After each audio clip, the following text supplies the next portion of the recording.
Hello po, gaano katagal bago maging ihi ang tubig? Para manbuelva po uli, kung umiinom tayo ng tamang dami, dapat ay tinatanggal natin ang halos parehong dami.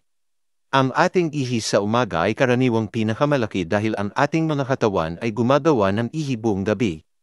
Ang normal na ihi sa umaga ay dapat nasa pagitan ng 1 at 2 tasa.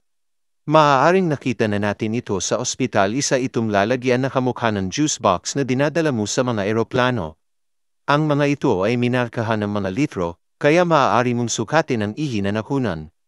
Napaka-interesante ng mga ito dahil maaari tayong maging eksakto kung gaano kalaki ang ating aalisin. Para sa nais ng mas maginhawang paraan upang sukatin ang output, inirekomenda ng mga eksperto ang pagbibilang ng malakas sa ilang segundo. 10 segundo o higit pa ay normal para sa karamihan sa atin.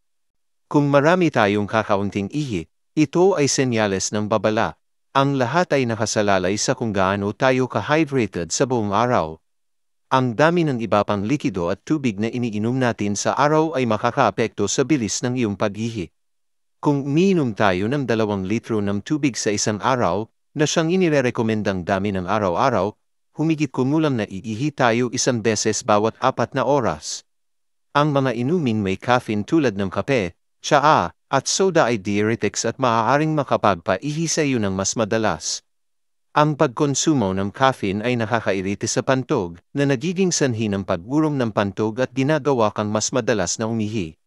Pagkatapos uminom ng caffeine, karaniwan mong iihi ka sa pagitan ng 5 at 45 minuto. Ingat po palagi. God bless po.